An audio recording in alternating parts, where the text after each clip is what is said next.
L'idée que vous puissiez vous faire représenter comme ça par une statue et qu'à partir de ce moment-là, bon, bah, vous êtes tranquille, le Dieu sait que vous remplissez vos devoirs religieux envers lui, c'est intéressant. Enfin, ça.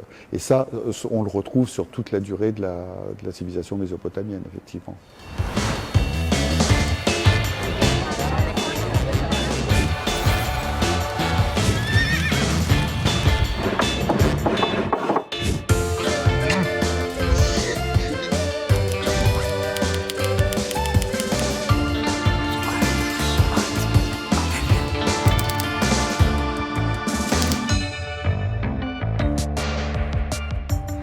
C'est à la fois dans la découverte de certaines salles du Louvre et puis dans mon parcours d'initiation à l'histoire de la Mésopotamie, où il y a ce qu'on peut appeler une œuvre, mais ça n'est pas une œuvre unique puisqu'en fait c'est une collection de statues qui m'ont vraiment impressionné, enfin et marqué, et ce sont les statues qu'on appelle les statues de Gudea.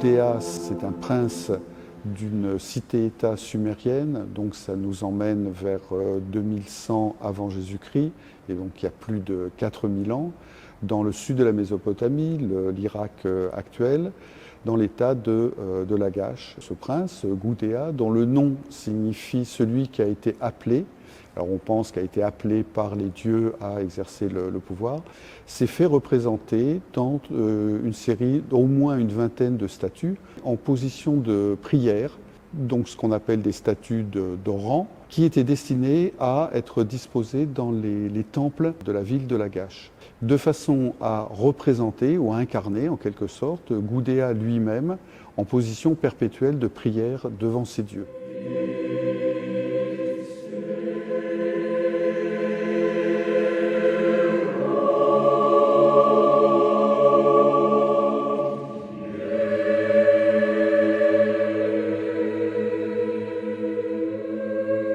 C'était à la fois parce que lui-même ne pouvait pas passer sa vie ou ses journées dans les temples à prier les dieux, même s'il était particulièrement pieux. On sait que c'est quelqu'un qui, par ses inscriptions royales, a tenu à marquer son prestige, sa puissance et toute l'étendue de son pouvoir. Et là, il est représenté de façon extrêmement humble, pourrait-on dire, très, très dépouillé. En général, la tête est imberbe, alors qu'on sait que par ailleurs en Mésopotamie, le fait de montrer une barbe abondante est un signe justement de prestige et de puissance. Il est vêtu en tout et pour tout d'un vêtement extrêmement simple, qui est un carré de tissu qui est drapé autour de son corps et qui laisse à découvert l'épaule droite et puis le bras. Ça n'est pas lui qui est destiné à attirer l'attention. Ce qui attire l'attention, ce sont les deux éléments, c'est ça qui m'avait frappé, on pourrait dire les plus mobiles d'une personnalité, c'est-à-dire les mains et le visage.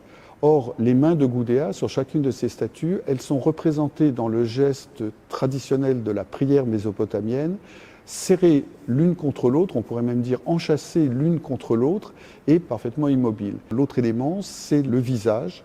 Il a les yeux légèrement tournés vers le haut et vers la divinité, et comme s'il était fasciné en quelque sorte, enfin, ou dans une espèce de dialogue entre lui et puis la divinité à laquelle il s'adresse. En général, les lèvres sont immobiles, ou alors il y a un très léger sourire, on pourrait presque dire un sourire de Joconde, qui marque bien cette espèce d'univers personnel dans lequel se trouve le roi.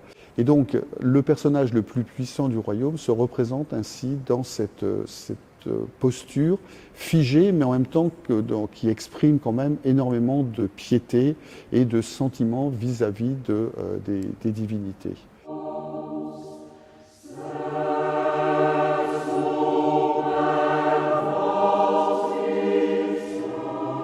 Les statues des rois assyriens qu'on a retrouvées, alors qui datent du 8e siècle, et alors au contraire justement le roi est représenté dans toute sa puissance, mais c'est la même chose, il a les yeux exorbités parce qu'il est en train de regarder la statue de la divinité, et c'est en particulier le cas de Ashur-Nazir-Pal et puis de Salmanasar, dont on sait par ailleurs que ça a été des conquérants d'une cruauté absolue, et là qui sont représentés en fidèles du Dieu. Enfin, donc là aussi, il y a un contraste extraordinaire. C'est l'attitude que l'on donne justement à ces statues d'Oran mésopotamiens, elle est vraiment, vraiment particulière.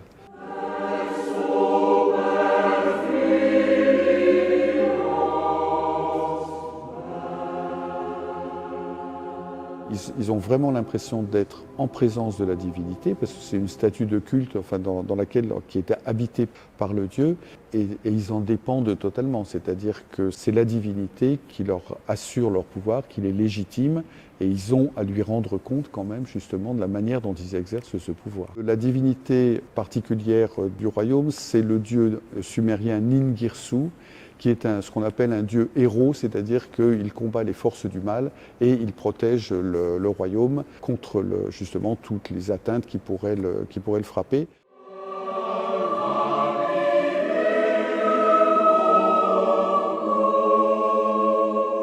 Ce qui me fascine, c'est d'abord la distance temporelle, parce que des œuvres vieilles comme ça de 4000 ans, on en a quand même très peu. Et puis c'est le but même enfin de représenter, d'arriver à exprimer cette piété à travers des procédés extrêmement simples. Et on y retrouve, c'est ça qui est intéressant aussi, certains des procédés, je trouve, de la sculpture, enfin de certains sculpteurs contemporains qui se concentrent sur la forme au détriment des détails de la sculpture. Donc il y a une espèce de parenté à travers les siècles et même les millénaires entre Gudea et puis certaines œuvres de la sculpture contemporaine.